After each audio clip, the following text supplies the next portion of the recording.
I guess today will be a little different, but just to make sure we respect your time, we'll go ahead and get started. My name's Kurt Phillips. I work with Janelle Preston and with the Scope project. Janelle is at a training today, so we'd excuse her from this meeting, but thankful for her guidance in that. She's given me a pretty easy template to follow, so we'll kind of go through this opening stuff that we generally do, just telling you about the scope and about the recording that's going on. So first of all, see if I can get my screen to progress here. We would remind you that we are recording this ECHO session so that we can post it on the Canvas page, as well as so that we have a record of this. So by participating here, you're consenting to be recorded. If you don't want to be recorded, we'd invite you to disconnect from the meeting at this time.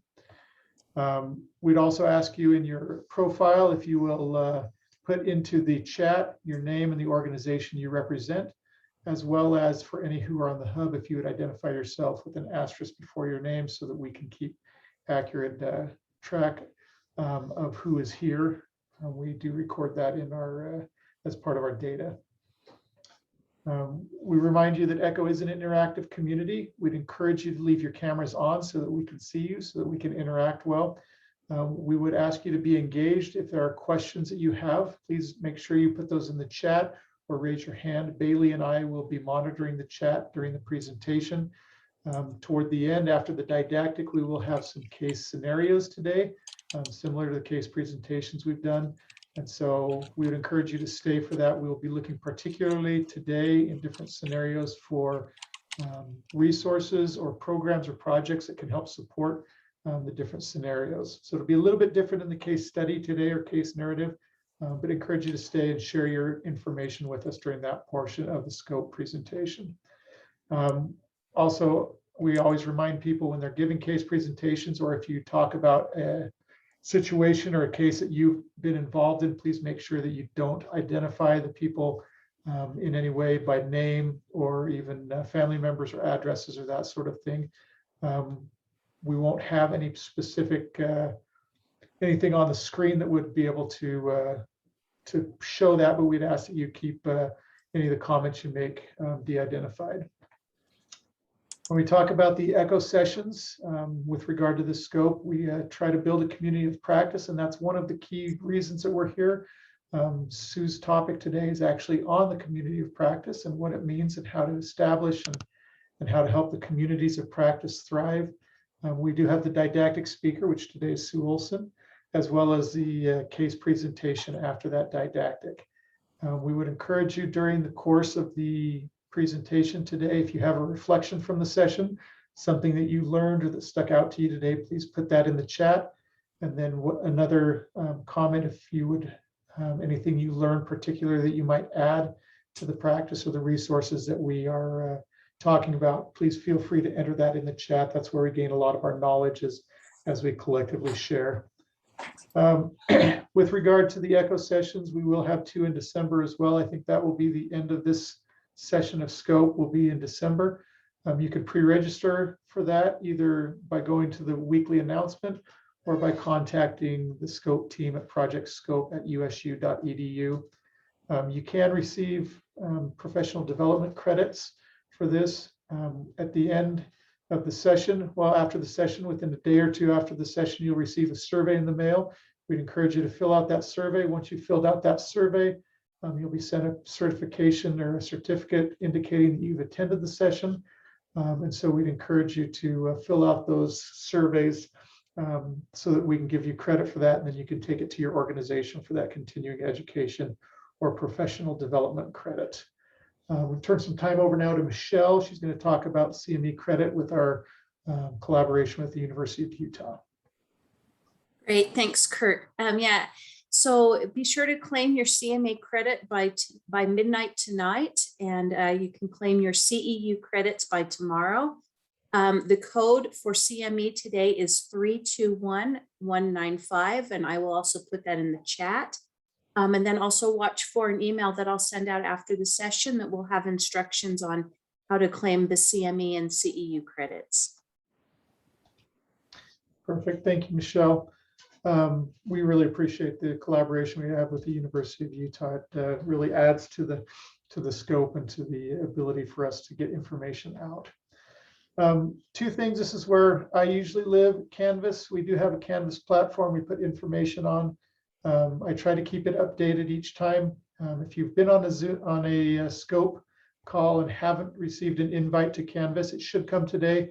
I think I missed last week. So that's where we keep all of our videos. That's where we keep our information for presenters and such. We also have a REDCap database where we collect data, and this is where the surveys will come from. You should receive a survey within 1 or 2 days. I try to do it the same day, but sometimes it's Thursday or Friday before I get them out. Make sure you check in your spam or junk mail folders for this. They're pretty brief surveys. There's an initial demographic one if you've never responded to a survey yet. And then after that, there's a session specific survey that we'd ask you to fill out. It just helps us to be able to identify topics that people want to hear. It helps us identify things that we can improve on and how we can make this a better experience for everyone. With regard to case studies, here's our pitch. If you do have a case study or a presentation that you would like to share, maybe somebody that you've been involved with has had some interaction with opioids or the opioid epidemic, we'd encourage you to contact us at projectscope.usu.edu. The benefits of this obviously is that as it's a case presentation, you get people who are involved in this arena and are able to perhaps find resources or think of ideas that might help you to be able to better serve that child or family that you're discussing in those case studies. We'd also encourage you to follow us on social media. This is not where I live, trust me, but we'd encourage you to follow us on Facebook or Instagram, either at scope.usu or at Project ECHO _IDRPP. I think that's it for the opening stuff. I just introduced Sue Olsen. She's our presenter. I'm going to stop screen share. So Sue, you can pull your screen up. Sue Olsen, she'll tell you a little bit about herself. She's pretty humble, but she's a pretty dynamic person and has a wealth of experience. So it's going to be a great presentation today on communities of practice. It's all yours, Sue. All right, so now you can see my screen, right, with the presentation mode? Yep. I'm getting slowly better at managing all this. So yeah, today we're going to talk about systems of care, and actually we're going to do that after we talk about organizing a community of practice. And as Kurt mentioned, I am Sue Olsen. I am the Director of Services at the Institute for Disabilities Research Policy and Practice here at Utah State University. Been in the field long enough that I am looking at retirement and see that light at the end of the tunnel, and I've just been so excited that in some of my last years of work that we discovered echoes, and we have been privileged to have this echo, this project scope echo, as well as developing and working on the early echo for early childhood professionals. So I think one of the big reasons that this has been so exciting is that echoes support communities of practice, and that's what we want to talk about today. So the learning objectives for today is what is a community of practice, and I think this term is familiar to a lot of people, and the communities of practice don't have a particular format. They occur in every shape and form. They occur across boundaries and professions, and there's no particular hierarchy in a community of practice. We are all on pretty equal footing. We're going to talk about where did the idea of community of practice emerge from.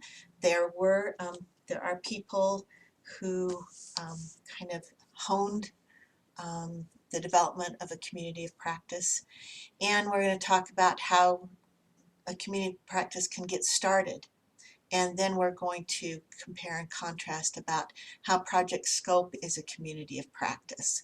And hopefully that it will strengthen this group of people who are on today and who join us in the future. Communities of practice are not something you have to attend all of the time. And so in that ways, they're also very informal and lenient. So I'm going to switch here.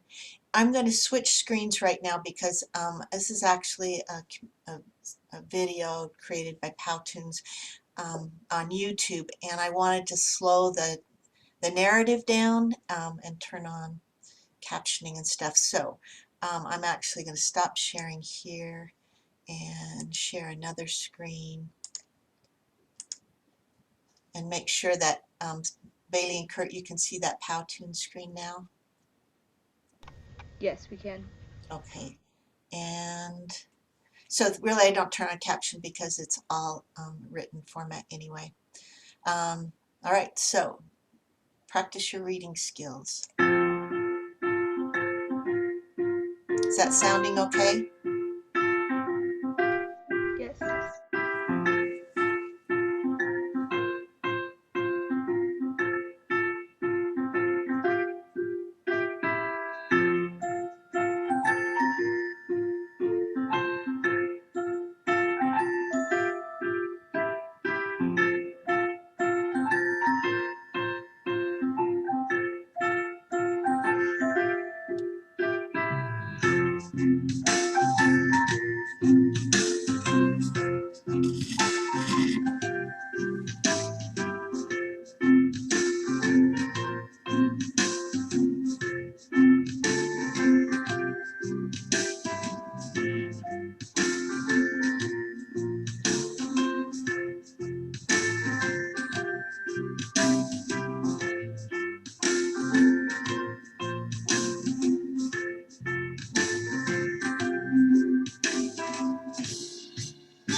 Okay, so gonna switch back. Would people take a moment and just reflect on what they've just learned about a community of practice, and either open your mic and share at least one idea that either validated that you already function in a community of practice, but you didn't recognize it as that, or put in the chat the same kind of thing, or something new. If you thought you understood communities of practice, something new that you learned about a community of practice. So be vocal.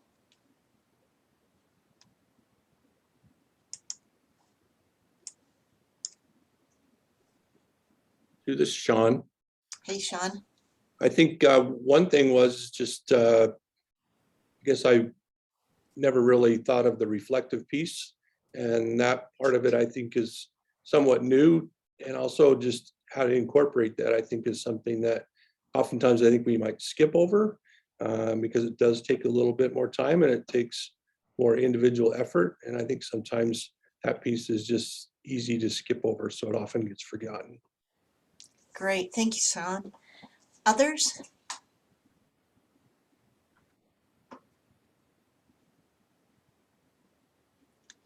Mindy Tueller put in chat, she realized that she's in several communities of practice already, but might not have called them that. I think that is really true, Mindy.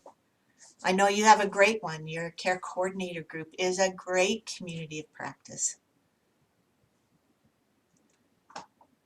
Lisa put in the chat, reminding me that I have a role as a provider to be proactive in stepping out into communities of practice. You know, Lisa, you're a great one. You have an amazing level of information that you share, and you do that all the time, but sometimes we just don't organize so that information is shared as broadly as we can. Someone else?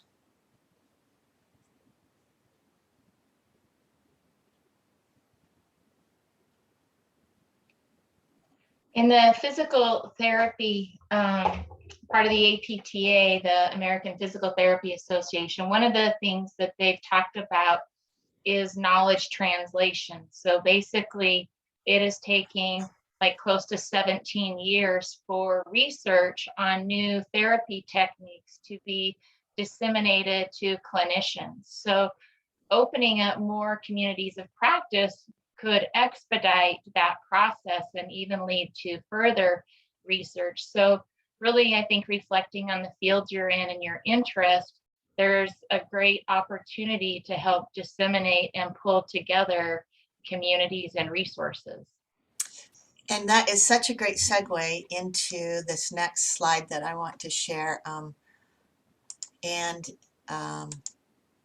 Okay, now hopefully I can go beyond this without starting. Oh, I knew it's going to start again. Okay, so so communities of practice there are such informal ones and there are really formal ones. Communities of practice form naturally. One of the key things about community practice is that people who participate need to volunteer to participate. Assigning people to communities of practice does not generally result in a real feeling of passion and of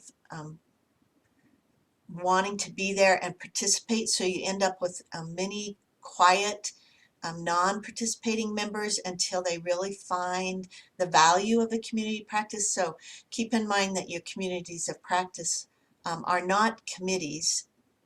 They're not assigned, you're typically not assigned to a committee. You identify an area of interest and then you join.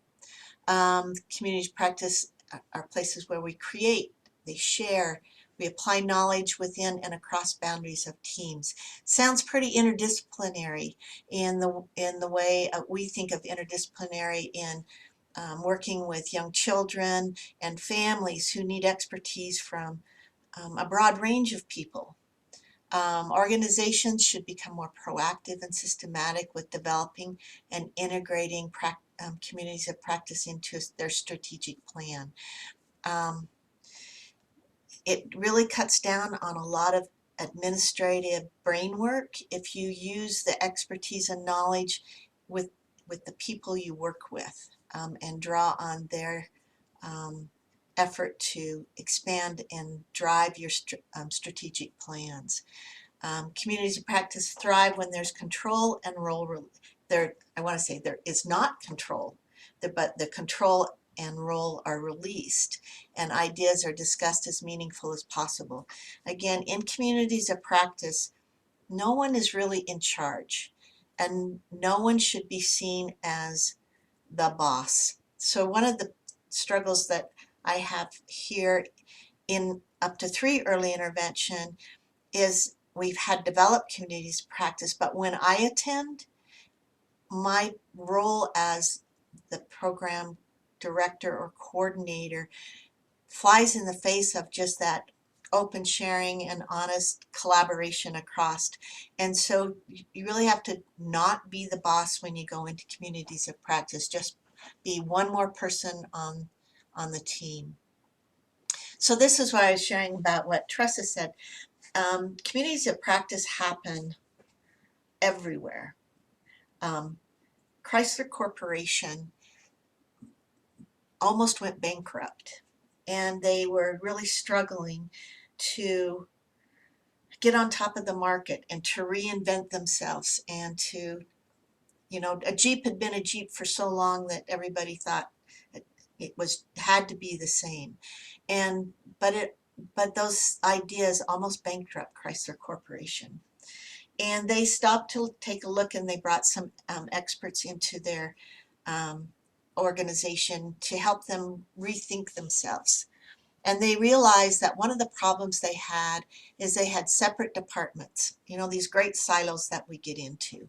And they had a design department and an engineering and a manufacturing and a sales.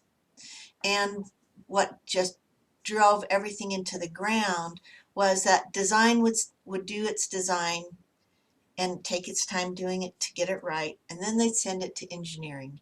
And engineering would do its thing. And it would take its time to get it right. And then they'd send it to manufacturing and so on. What they did, what was recommended to Chrysler Corporation is they needed to redesign into cross-functional teams, interdisciplinary focused, and they needed to focus on a single product or a domain focus. So Chrysler looked at developing teams around small cars, medium family type cars, SUV type of cars, and they brought people from across their departments to focus on that single domain focus. And what happened is they reduced their product development cycle from 5 years down to 2.5 years, and it really saved their company. So kind of what Tressa was sharing was the same kind of thing, that getting new knowledge and new information out into practice could really benefit by communities of practice, and that brainstorming and that problem solving about how it worked or didn't work and what do I need to understand better. So this is another kind of clip. So a lot of you have seen the Apollo 13 movie. I actually have never watched the whole thing beginning to end, but they really used a community of practice process in the Apollo 13. So I wanted to watch the clip and again talk about what you see as one, identifying the problem like we do in case presentations, gathering the people with knowledge like we do in a community of practice, and then letting the community of practice do its work. So hopefully this will go well. Bailey, let me know if there's a problem. Gene, we have a situation brewing with the carbon dioxide. We had a CO2 filter problem on the wind module. 5 filters on the limb, which were meant for 2 guys for a day and a half. So I told the doctor, You're already up to 8 on the gauges. Anything over 15, you get impaired judgment, blackouts, the beginnings of brain asphyxia. What about the scrubbers on the command module? we take square cartridges. The ones on the limb are round. Tell me this isn't a government operation. This just isn't the contingency we remotely looked at. those CO2 levels are going to be getting toxic. Well, I suggest you gentlemen invent a way to put a square peg in a round hole. Wrapup. Okay, people, listen up. People upstairs handed us this one, and we gotta come through. We gotta find a way to make this fit into the hole for this, using nothing but that. Let's get it organized. Okay.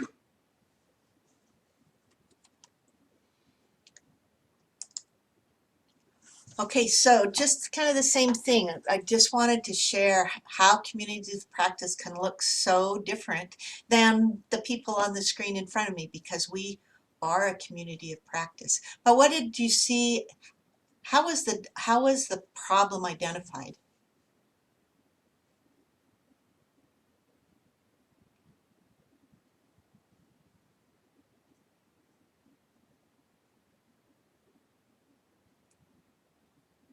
I'm good at waiting, but I can call out. Justin, you're front in my screen. How was the problem identified in that Apollo clip? Just maybe the data they were receiving from the ship. Mm-hmm. It was. Yeah, and quite a few of them were there interpreting the data, right? And describing the outcome if they failed. Can I just comment, Sue, real quick?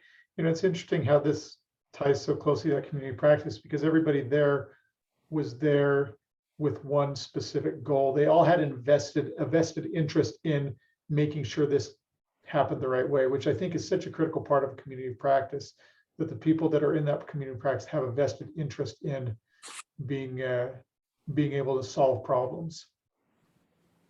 I think that's exactly right.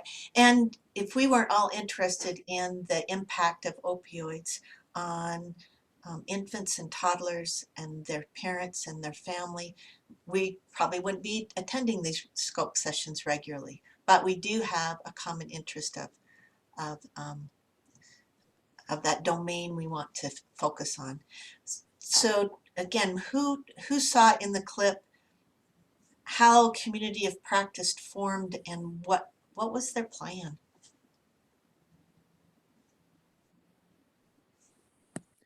I like that that he visually had the materials that he showed them and said, hey, this is what we have to do. They were very specific on what needed to happen. And but they didn't say this is how it needs to happen. You guys need to figure that part out.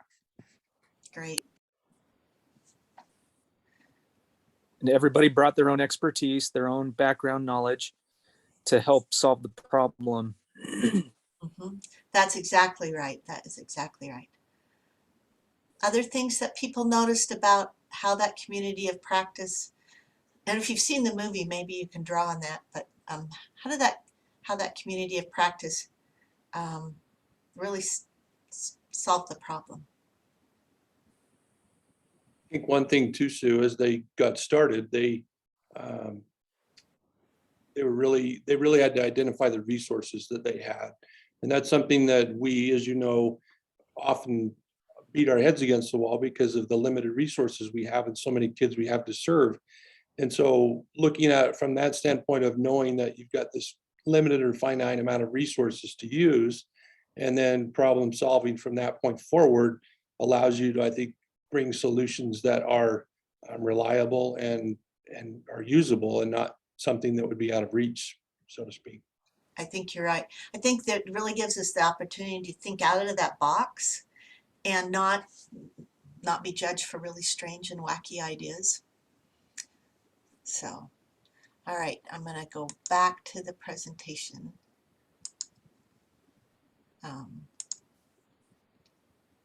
So we would just want to kind of compare and contrast now about how Project Scope is a community of practice. So we are a group of people who share a common concern or passion. Otherwise, I mean, no one's forcing us to be here. We are coming on our own time. And so we must share a concern or a passion around opioid issues for the families and children we serve.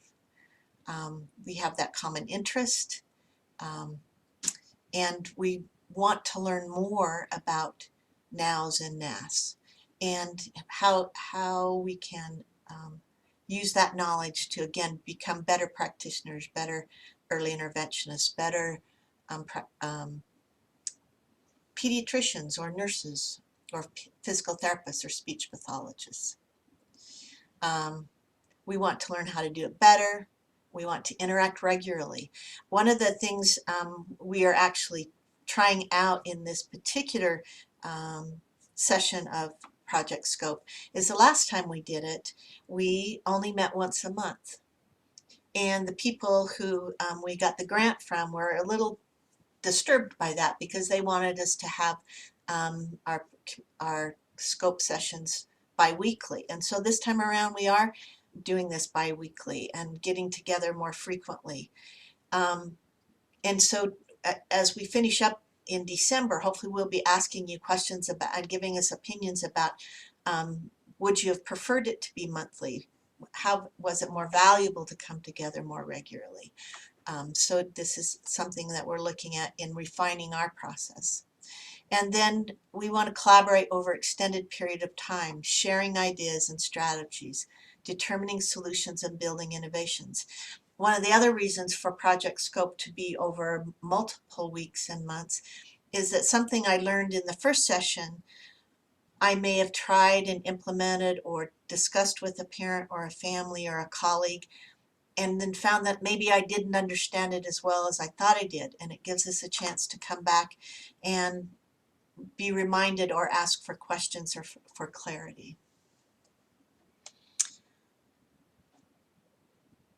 So Project Scope, or any community of practice, makes knowledge accessible.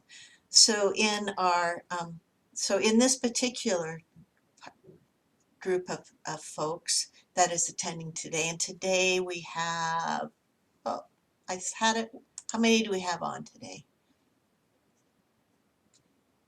I lost my We have 34 participants. Yeah. So we have 34 participants who didn't have to drive to a common location, who didn't have to spend time in that travel. By doing this virtually, making it virtually accessible, we can have a lot more participants and hence have a lot more collaboration and shared knowledge. We invite subject matter experts, and we've had some great subject matter experts that have talked on both our previous Scope network and on this one. Case-based learning is something that we are trying to utilize, and it's kind of like I know all of us do case studies in our own in our own early interventions or our own practices, where we grab a colleague and talk about a concern we have and what ideas do they have.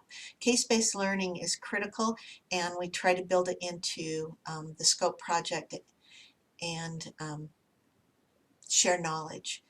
We have peer learning groups. That's kind of what our breakout sessions are all about. The breakout groups, we support collaboration, they support knowledge sharing, and coordinate action and stimulate learning. So Project Scope is a community of practice, and we hope that it's a community of practice that will continue on after we're done in December, that somewhere along the line you think, oh, hey, I remember this person in Project Scope, and you can get on the canvas and you can get their emails, and you can email them and say, boy, I could sure use your knowledge again. So it's something that should last over time. So before I go on, we're now going to shift. So we're going to have a really kind of short Scope project today, because we're going to move to a different format, as Kurt shared before, in our case presentation. Any final thoughts about communities of practice? Any words of wisdom that you've learned? Barbara has shared with us. Barbara, would you mind unmuting and just sharing your ideas? I think the power of, I've used this film a lot too in community building and for this clip, Mm-hmm. but I think there's so much power in one being able to identify resources and then to have a very specific goal.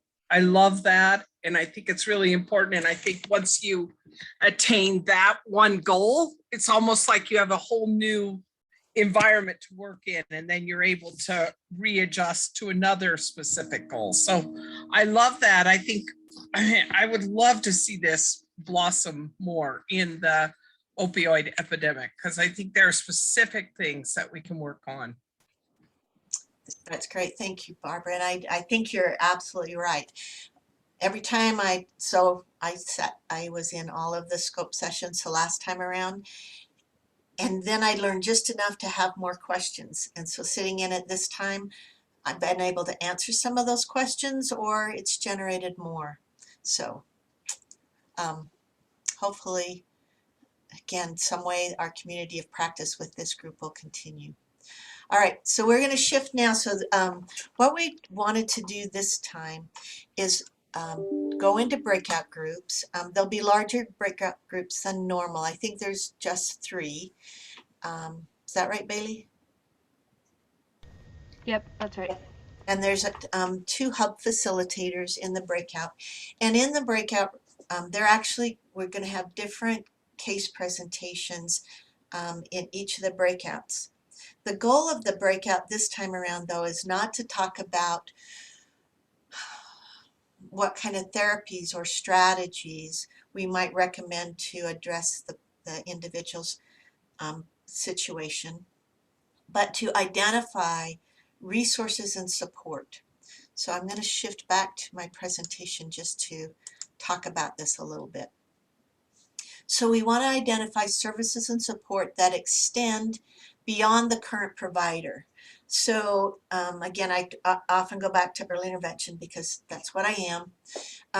But I know as I work with families that there are services and resources outside of my early intervention that the family I might be talking to and working with could really benefit from, and it extends my early intervention services and expands it into more of their world.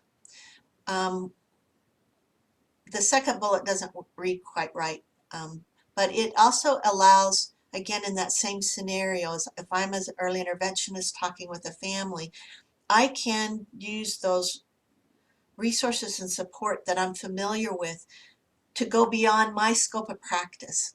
So I have a scope of practice, and I shouldn't pretend that I'm better than I am.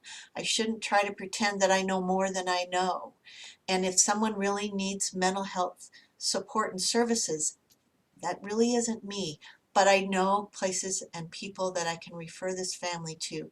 And I don't have to say, well, you really need something like this, so go out there and find it. I can guide them and direct them and support them in accessing. Services and support that are available and accessible at the local level, local and community level. Those are the things we want to generate today. We want to generate a long list that we can, again, put on our Canvas site that Mindy might say, wow, there's a new resource that we can put on the MedHome portal.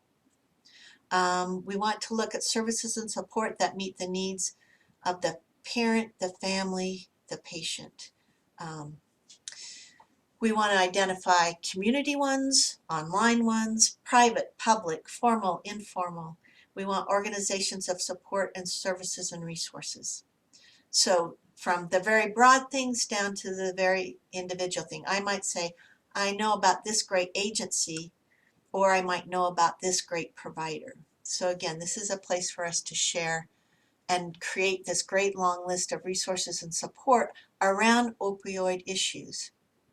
So we have 3 scenarios, and Bailey's assigned you to your breakout rooms. So you may be talking about an 8-month-old, a child who's been exposed to substance in utero, and the substances included that long list of different medications and issues. You might be assigned to a 3-year-old 3-month female.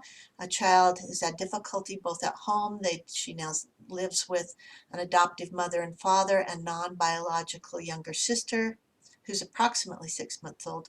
Our 3-year-old is attending in a preschool setting. The third scenario is around a patient who's a 35-year-old Caucasian female. She is currently in long-term residential substance use disorder treatment. She's been diagnosed with opioid use disorder, which is severe. So there's more details that your hub facilitators will share with you. These are not families.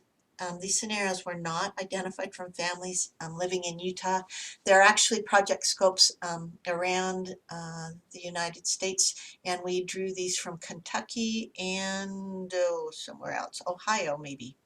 So no one specific to Utah in itself. So think broadly across the states as you move into your breakout rooms. So Bailey, I think we're ready to do that. So definitely have a 1 or 2 scribes. Definitely think out of the box in your small communities of practice, and share the best resources that we have in our state of Utah. Kurt, anything else on this note? I think that's it. That's great. Thank you, Sue, for your presentation. We'll run on this until just after 1 o'clock, perhaps. Give us 15, 18 minutes, whatever, Bailey, and then pull us back in. We'll have a little discussion for about 10 minutes. So thanks for your participation. Again, thank you, Sue, for your presentation. Okay, I'll open the breakout rooms, and I put the scenarios in the chat for everyone to see.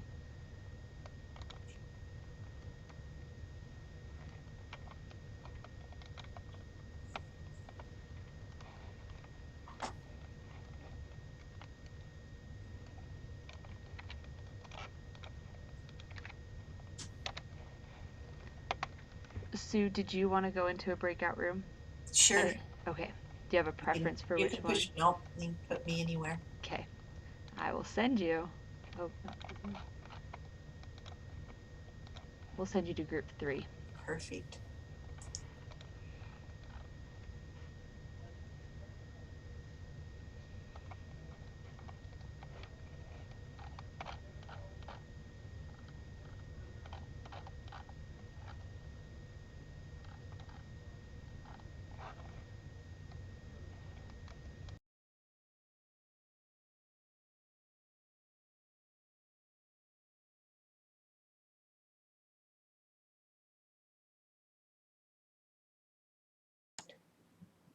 Are we probably all back?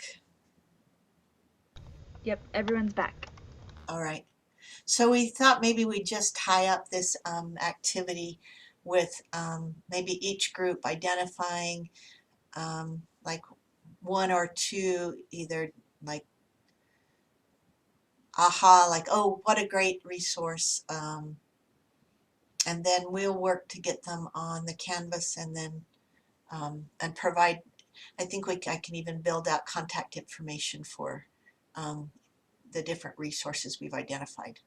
So, Teresa, you're up. Okay, a couple of new ones. We heard about the Help Me Grow, the Utah Parent Center, but also was reminding us of the Family Support Center has numerous crisis centers statewide, and it sounds like close to 18. And also a kind of a unique occupational therapy facility called Function Ability. So down in South Salt Lake somewhere.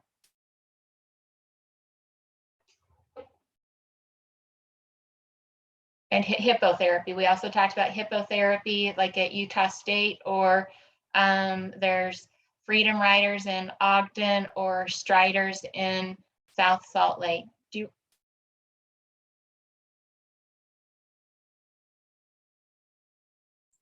You're on mute, Sue.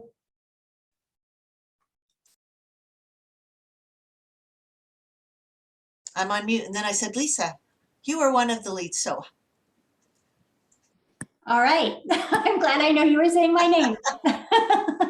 Okay, so we actually had a lot of really good suggestions. So Sue, I'll email these to you for sure. But to name two, a big one was a sensory evaluation, and the outpatient clinic at Primary Children's was mentioned, the UDAC clinic, and the life skills occupational therapists at the U. And then another great one that I had not been aware of is the South Main Mental Health Integration Clinic.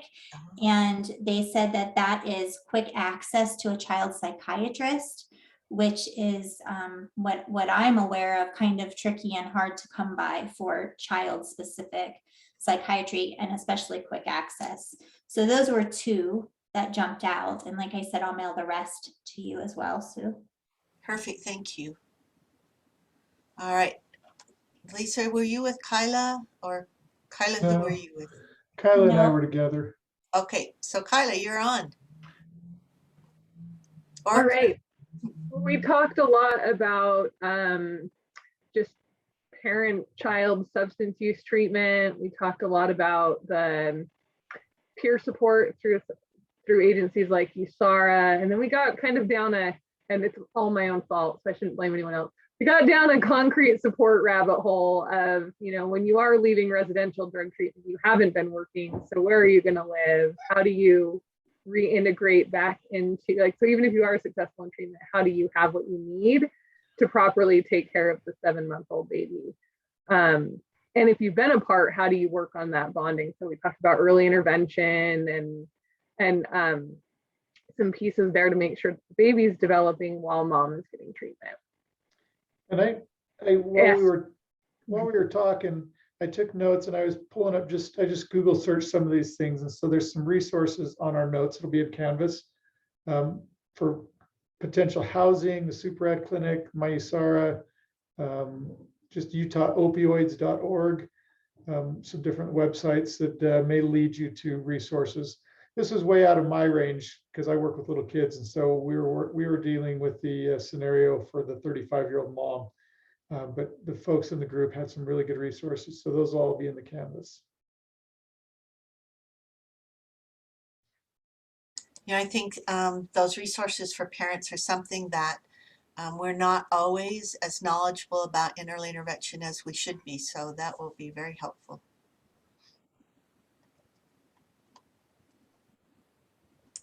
And I do have to put in a plug, just like Jen put in about Medical Home Portal.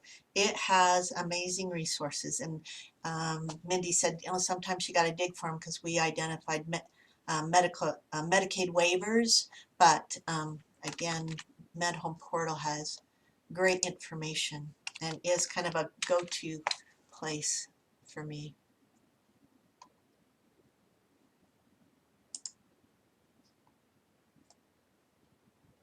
Yep, Natalie's right. Addressing parents as well as children, it's pretty darn critical. All right, well, I don't have much more to share or say. Any last parting words from others with us today? Except thank you for joining us, and appreciate your expertise you've brought to our community of practice today. Just a plug, don't forget to put in the code for the CME if you're interested in that, as well as the surveys that will be coming out today or tomorrow.